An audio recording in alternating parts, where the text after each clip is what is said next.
Disfruta de los placeres sencillos de la vida. What he said. Enjoy the simple pleasures in life.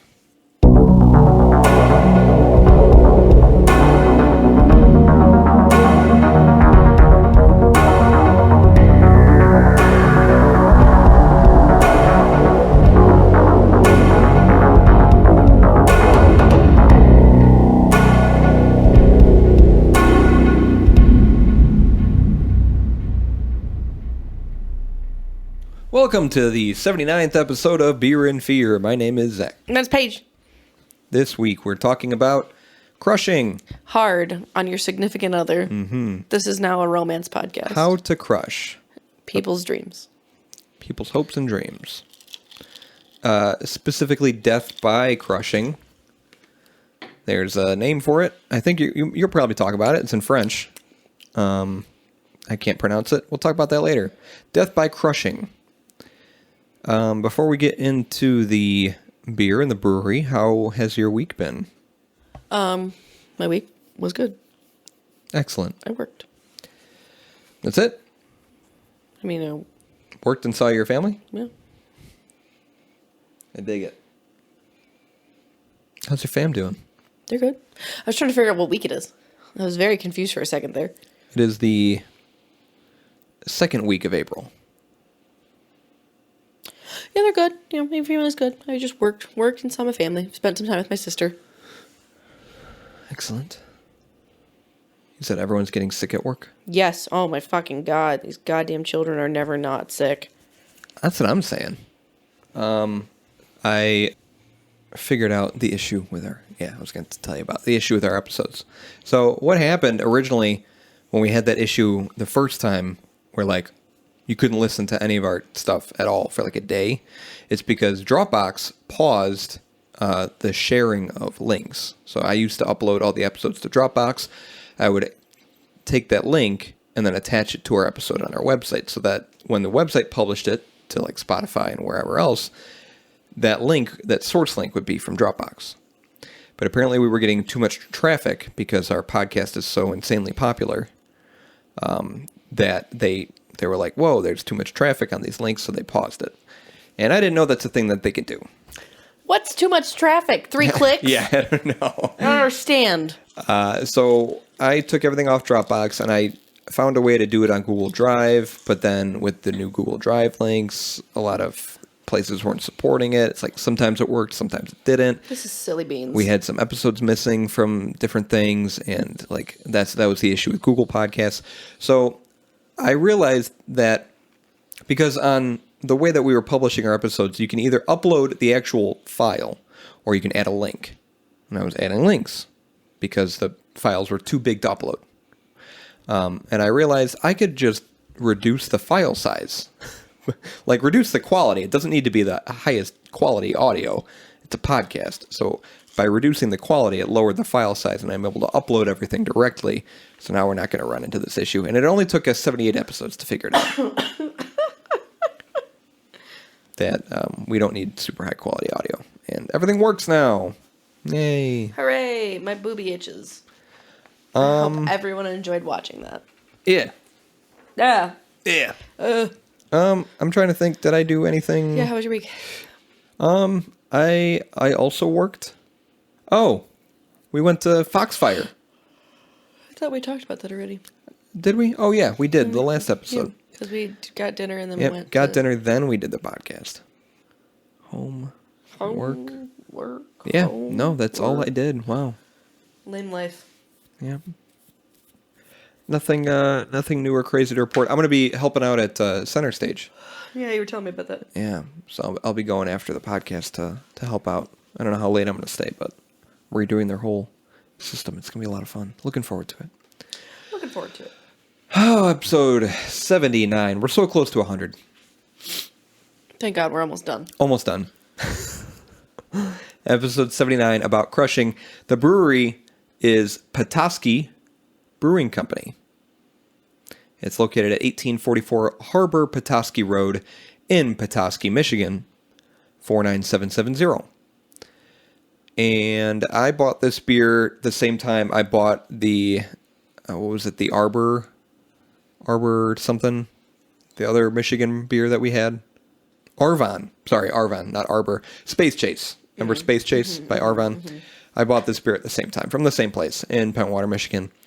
So Petoskey Brewing Company, it says, our Northern Michigan's source for craft beer, pub food, and good times. Our historic Prohibition-era restaurant and brew facility can be found on famous M119 in the heart of all things Northern Michigan. Join us in our tap room to experience made-on-premise handcrafted beer and the best burger in Northern Michigan.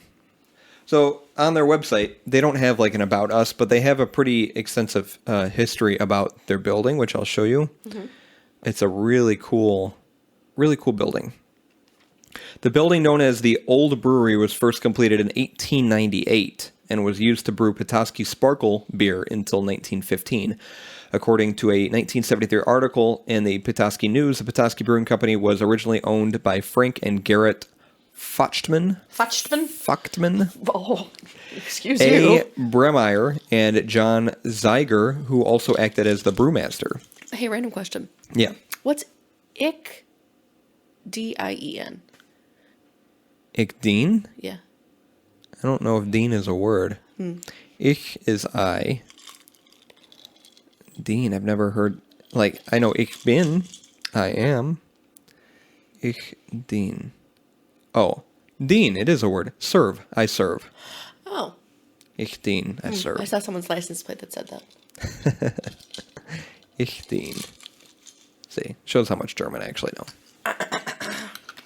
The building owes its unique stature to the brewing practices of the late 19th century. With a total of 4 stories, it's over 70 feet tall, yet only 20 feet deep.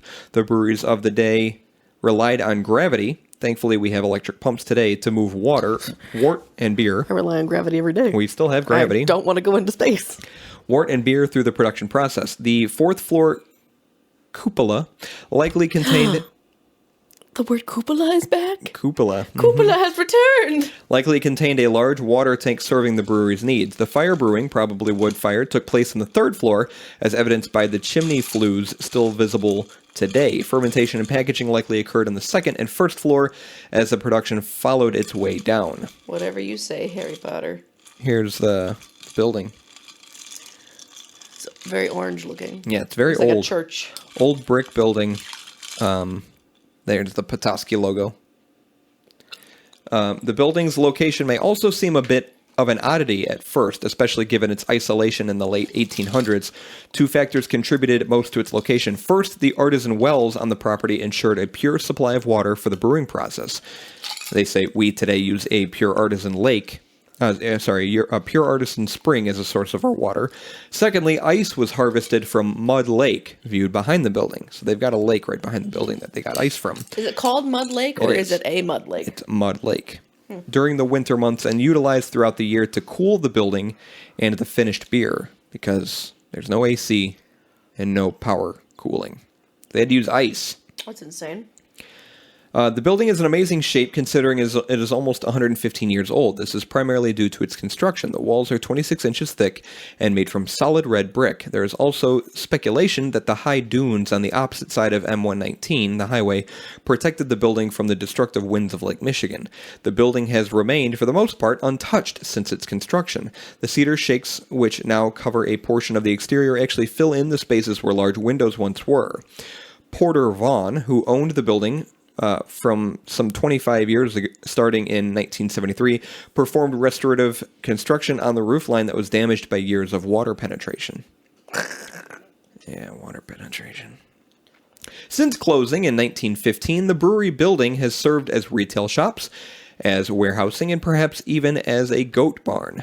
A goat barn? It wasn't until 2012, under the new ownership of and complete renovation by Patrick Dowd and Lou Gostinger, that beer once again flowed within the walls of the old brewery. Please come visit and witness a part of great northern Michigan history. I love that. That's Michigan really cool. history. So the beer by Petoskey Brewing Company that we're going to have is called Cranium Crush. Ha! This unique ale has actual waffle cones added into the mash. Interesting. Hints of this ingredient can be picked up in the finished beer. Raspberry puree is also added during fermentation. So, raspberry waffle cone beer. This is a cream ale. I was going to ask. Oh, you do like those cream ales, I do like those buddy. cream ales. Oh, yes. What was that? Oh, yes. This is our third cream ale. Cream ale is a style of American beer which is light in color and well attenuated, meaning drier and with a somewhat higher alcohol content than regular beer. Was the first one... Vera. It was. What was the second one? The jalapeno cream ale. That's right. Needed more jalapeno. First crafted in the mid-1800s at various breweries in the U.S., cream ale remained a very localized form with different styles until the early 20th century. During Prohibition in the U.S., a great number of Canadian brewers took up brewing cream ale, refining it to some degree. Following the end of Prohibition, cream ale from Canada became popular in the United States, and the style was produced anew in both nations. Cream ale is related to pale lager. I think that's why I like it so much, because it's very lagery. They're generally brewed to be light and refreshing with a straw to pale golden color. Hop and malt flavor is usually subdued, but like all beer styles, it is open to individual interpretation, so some breweries give them a more assertive character. While cream ales are top fermented ales, they typically undergo an extended period of cold conditioning, or lagering, after primary fermentation is complete. This reduces fruity esters and gives the beer a cleaner flavor. Some examples also have a lager yeast added for the cold conditioning stage or are mixtures of ales and lagers. Adjuncts such as corn and rice are used to lighten the body and flavor, although all malt examples are available from many craft brewers. Per craftbeer.com, these are good to pair with salads or mild shellfish, Monterey Jack cheese, and lemon custard tart. I do like a tart. I love me a good tart. Cranium Crush is 7% ABV, 15 IBU, unknown SRM. It does have a Beer Advocate score of 85. Very good. It's number 54 in cream ales, number 21,259 overall, and has an average rating of 3.78 out of 53 ratings. Petoskey Brewing, you can find them at Petoskey Brewing on Facebook, Twitter, and Instagram, or go to their website, petoskeybrewing.com. I'll grab the beer. Okay. I think this is a great opportunity to use the Michigan 31 glass, even though it's not on 31. Michigan glass with this Michigan brew. Raspberry Waffle Cone Cream Ale. I am fucking excited. Are you? Brewed with pure Michigan artisan spring water. I do like the can. Little skeleman. It's a skull and a waffle little cone. skelecone. Skelecone. Skelecone. Waffle cone cream ale. Oh, gosh.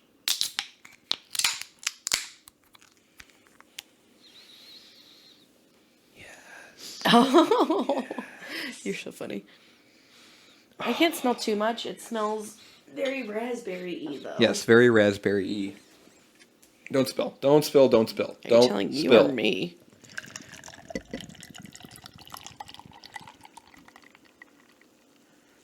Ha ha ha ha. Grab a photo. Ha ha. Look at that. I'm so proud of myself. Oh, okay. I can kind of smell the waffle cone. Very creamy smelling. Gives me ice cream shop vibes. Hurry up, I want to try this. Well, yeah. Very light. Straw golden color. Straw. It had about maybe an inch head, but it went away real quick. Oh. Inch head. It It does smell like the creamy raspberryness to it. I do enjoy Love the smell that. very much. Excited.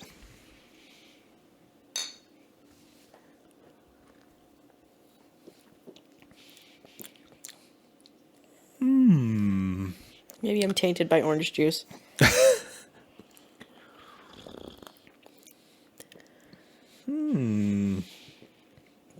That is refreshing. I don't know what it is with cream ales. Every single time, the smell is really, really, really nice. Yes. And then you go to drink it, and it's like, where Is the flavor? did that go? Yeah. Yeah, where's the flavor?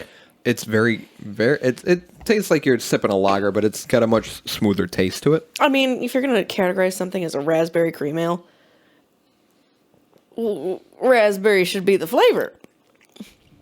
Like it's in there, but It's a whisper. It's a LaCroix whisper. LaCroix whisper. The waffle, Just here's the cup. Raspberry. and that's all. Yeah, that's all they need. That's all I need. Just every can. The chef whispers raspberry into Every can before canning. I can pick up on the waffliness. The waffliness. But mostly it's just like weedy and light and crisp and smooth, You like a lager? which I love. Yes, which I love. I just wish there was a little more of the smell in the taste. I agree. So overall, good beer, decent beer. You like it? I didn't think it had enough flavor for me to say that I liked it. Take it away. Crushing. Sorry, I gotta pull stuff up. I was not prepared. I got distracted. So, I mean, I guess I don't have anything that's like, this is what it means to be crushed. But like, crushing. It's when you get crushed. Good section. Yep, that's it. That's 1 second. 2 seconds. So, there's crushing, like the category execution. Yeah. There's not just like a Wikipedia for like Right. crushing. Yeah. It's crushing specifically related to Execution. Yeah. Specifically. dying. Yeah. So, oh goodness, I should probably turn. Death by crushing or pressing is a method of execution. You got it. That has a history during which the techniques used varied greatly from place to place, generally involving placing heavy weights upon a person with the intent to kill, hence the word execution. Pew, pew. That's what that means. This form of execution is no longer used by any known governments. What? Bring it back. Bring back crushing. What did you say at the live episode? Bring back Public hangings. public hangings. Crushing by elephant was a common form of murder execution. How terrifying. Do you cover that? No. Okay. Just making sure. No, I don't talk about the specifics of what I just have stories. Oh, okay, cool.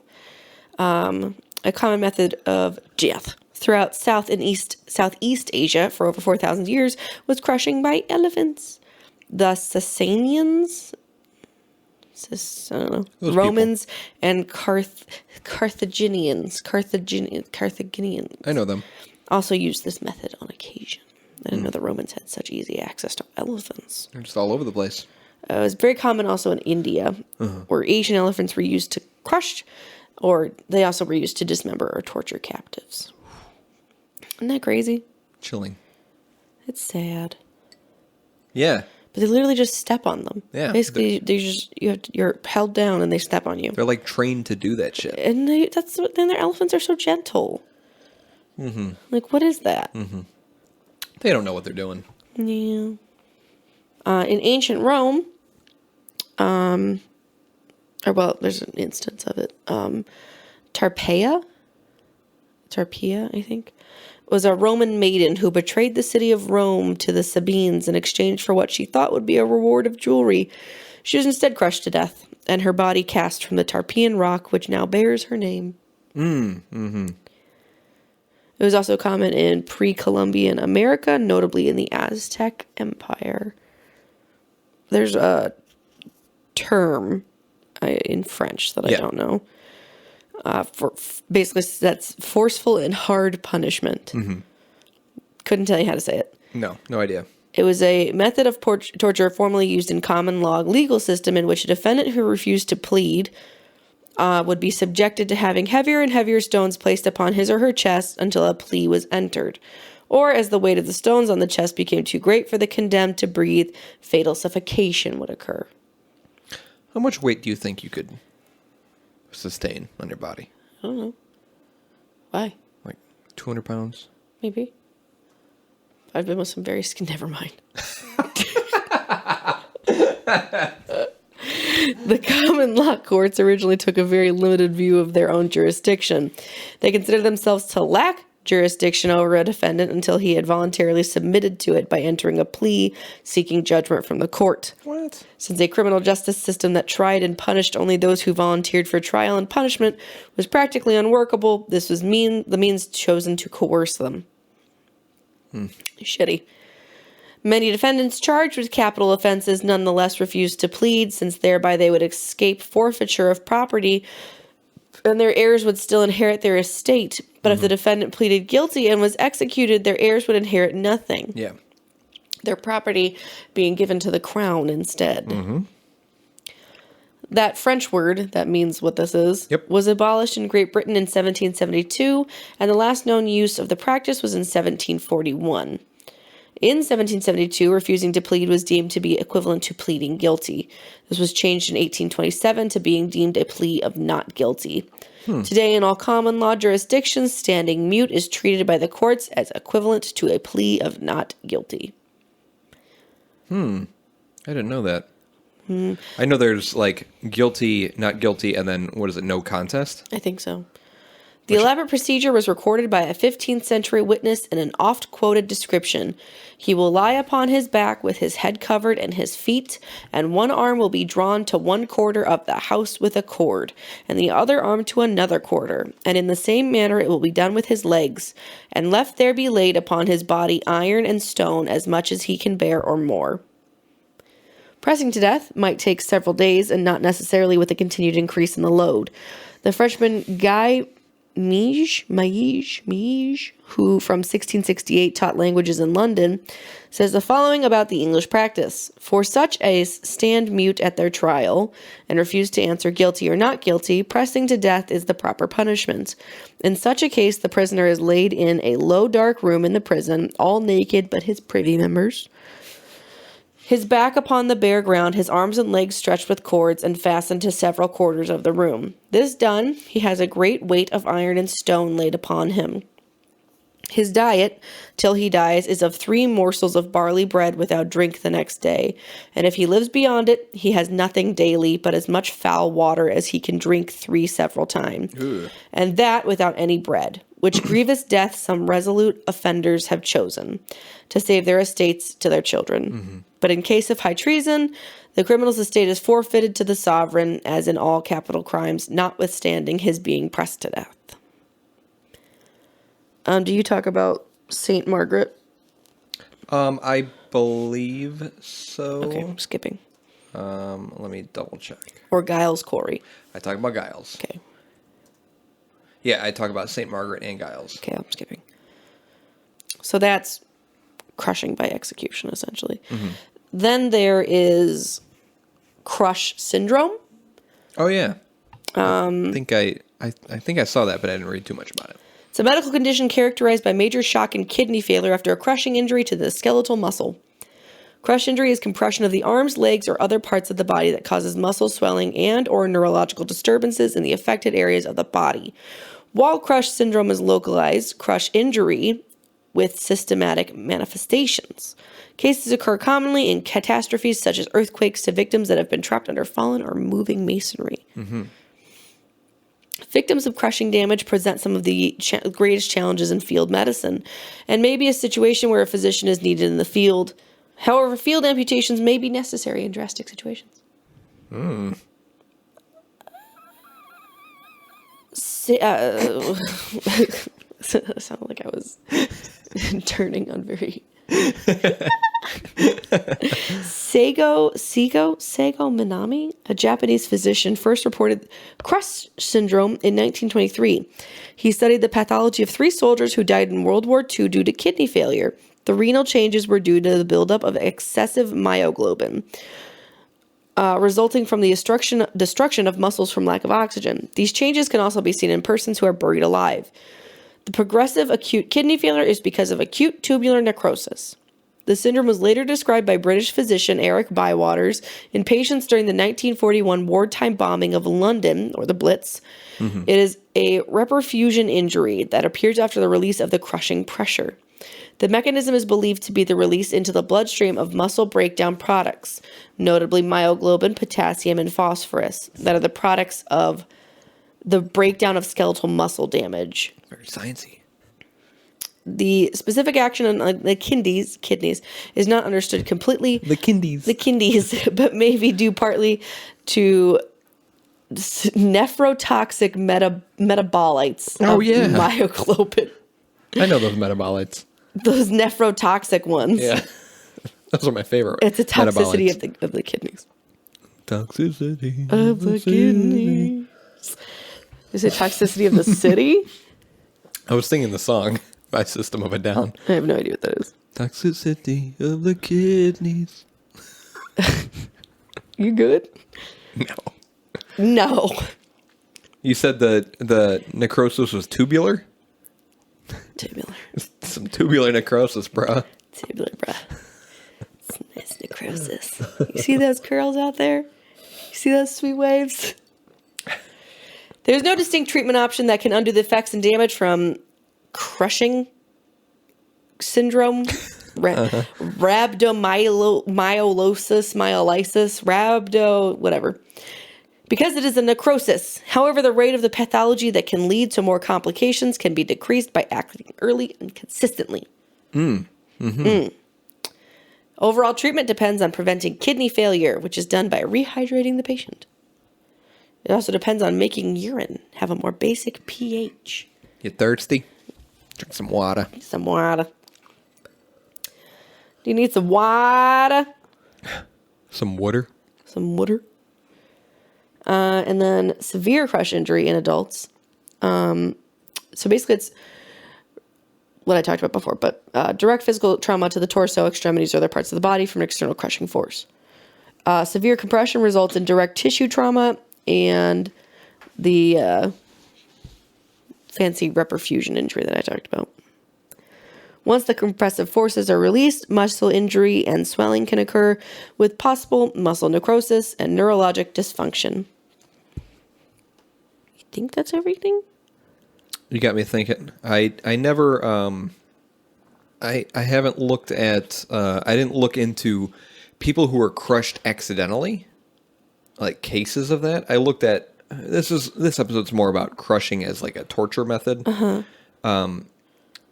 But I didn't really look at like famous cases or like any popular cases of people getting crushed. I would imagine it's mostly vehicle accidents. Yeah, mostly being like crushed by a vehicle. Let's see. A lot of people getting crushed at work, working with like heavy machinery, and a lot of like car accidents. Well, there's also crushed to death by stampede. Oh yeah, we talked a little bit about that. We talked about that in concerts. Yeah, Death at concert concerts. deaths. Yep, that's right. Oof. I don't know why I'm looking at photos, but I should stop. Why? Some of it's pretty brutal. So yeah, the Giles and the Saint Oh, there was one recently at a football game. Saint Margaret. People were crushed at a football game. Yeah. I mean, it's probably like soccer, football. Ah, the other football. Yeah. So I'll talk about those people that you mentioned. This is from back in the days. The most infamous case in England was that of Roman Catholic martyr Saint Margaret Clitheroe, who That sounds way too close to clit. who, in order to avoid a trial in which her own children would be obliged to give evidence and could be tortured, was pressed to death on March 25th, 1586, after refusing to plead to the charge of having harbored Catholic priests in her house. So that's pretty noble of her. She didn't want her children to be tortured, and so she took the blow herself. She was executed on Lady Day, 1586. Bring back Lady Day. What is Lady Day? Couldn't tell you. Let me look it up. Lady Day is the traditional name in some English-speaking countries of the Feast of the Annunciation, which is celebrated on March 25th and commemorates the visit of the Archangel Gabriel to the Virgin Mary, during which he informed her that she would be the mother of Jesus Christ, the Son of God. So I guess Lady Day is still a thing. As an atheist, I didn't know that. So she was executed on Lady Day, 1586, which also happened to be Good Friday that year. in the toll booth at Ouse Bridge by being crushed to death by her own door. The standard inducement to force a plea was apparently being crushed by her own door. Oh, my. The two sergeants, who should have carried out the execution, hired 4 desperate beggars to do it instead. She was stripped and had a handkerchief tied across her face, then laid across a sharp rock the size of a man's fist. The door from her own house was put on top of her and loaded with an immense weight of rocks and stones so that the sharp rock would break her back. Her death occurred within 15 minutes, but her body was left for 6 hours before the weight was removed. She died together with her unborn child under a weight of at least 784 pounds. Wow, that's depressing. Yeah. It's pretty dark. Several hardened criminals yielded to this kind of torture. William Spigot, in 1721, remained mute. He remained mute for about half an hour, under 350 pounds, but pleaded to the indictment when an extra 50 pounds were added. So Spigot can't handle 400 pounds. Edward Burnworth, 1726, pleaded after an hour and 3 minutes at 422 pounds. Others, such as Major Strangways, 1658, and John Weekes, 1731, refused to plead, even under 400 pounds, and were killed when bystanders, out of mercy, sat on them. Oh, jeez.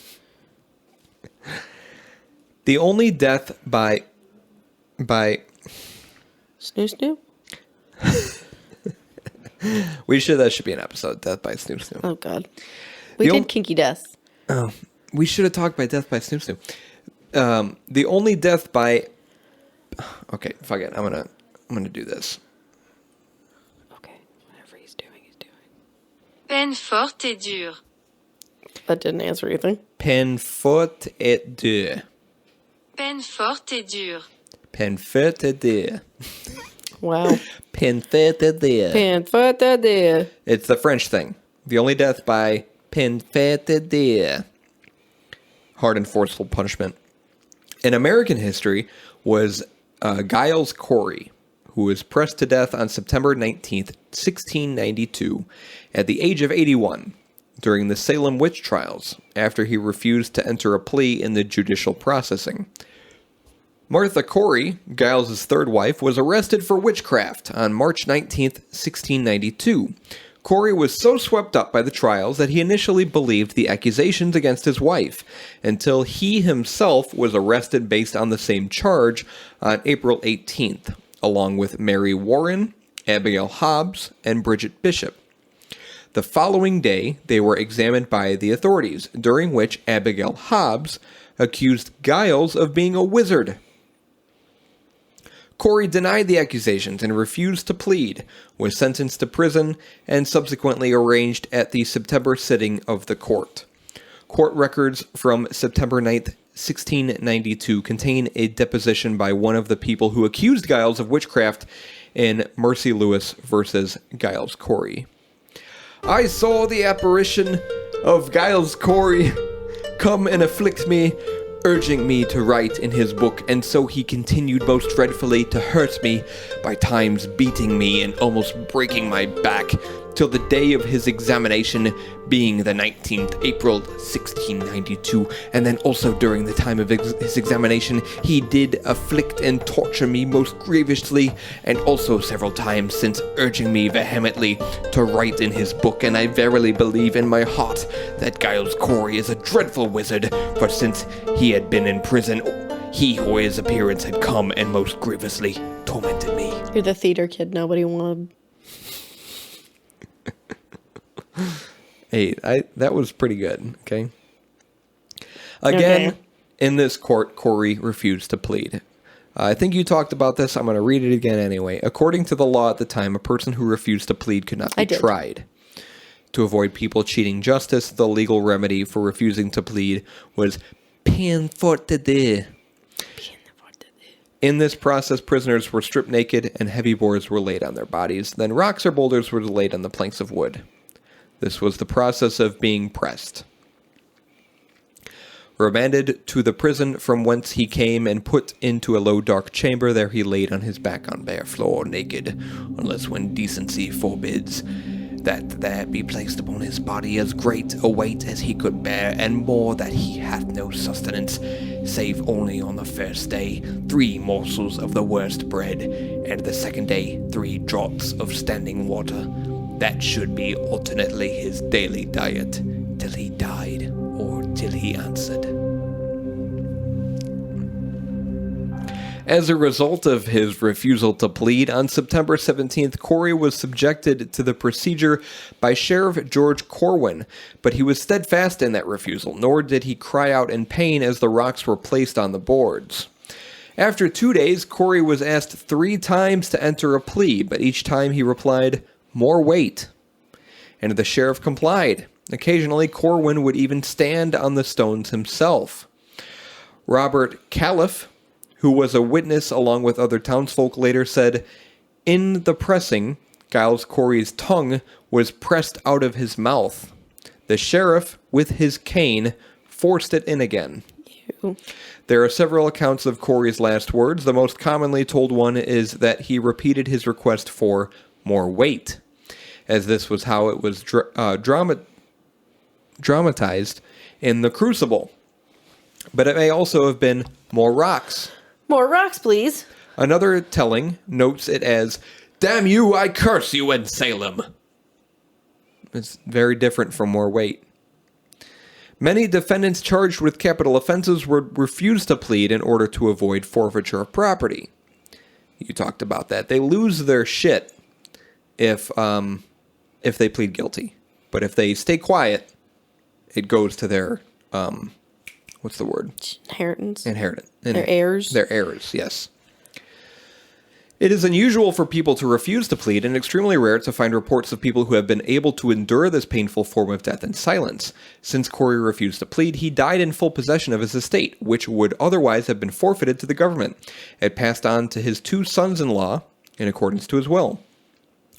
Corey's wife, Martha, who was also charged, I think, with witchcraft, was hanged 3 days later, on September 22nd, 1692. She had a son from a previous marriage named Thomas. He showed up as a petitioner for loss and damages resulting from his mother being executed illegally during the witch trials. He was awarded £50 on June 29th, 1723. The gruesome and public nature of Corey's death may have caused residents of Salem to rethink their support for the witch trials. Corey was absolved of the crime in 1712, although Martha was not.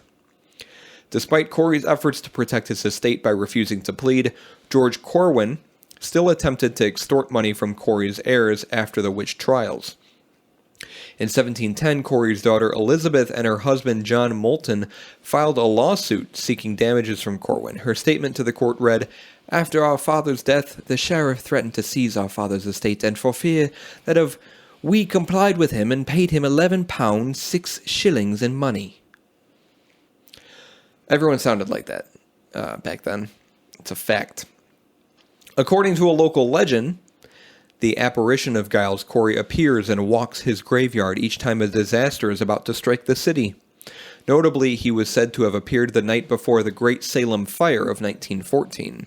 The position of Sheriff of Essex County was also said to have suffered from the curse of Giles Corey, as the holders of that office since George Corwin had either died or resigned as a result of heart or blood ailments. And Corwin died of a heart attack in 1696. So there's a curse going around.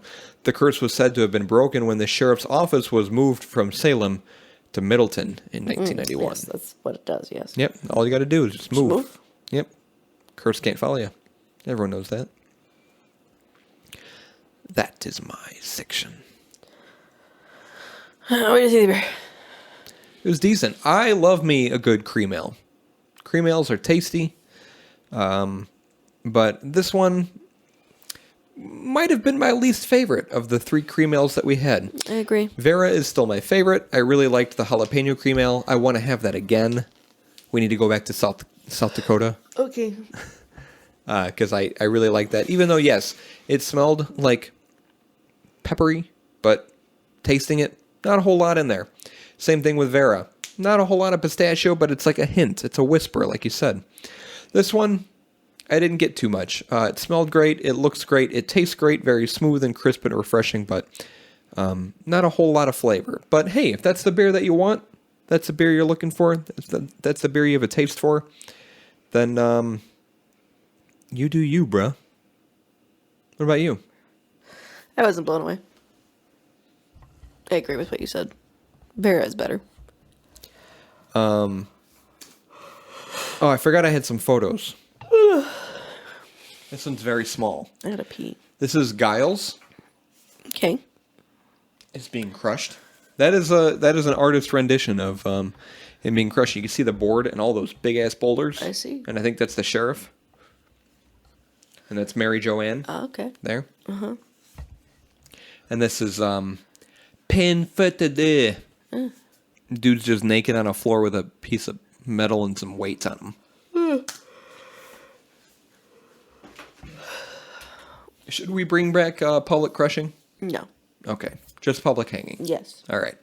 Beerandfearcast.com is our website. All of our podcast episodes are on there. You can listen to them as they are released every Wednesday at noon. Wednesday, 12 p.m. Central Time. Spotify, Google Podcasts, Apple Podcasts, any other podcast platform that you use, we are back on. And Facebook, Twitter, Instagram. You can keep up to date with our stuff. And send us an email, beerandfearcast@gmail.com, if you want. No one's gonna. But I still say it at the end of every episode because it makes me feel good. Have a good day.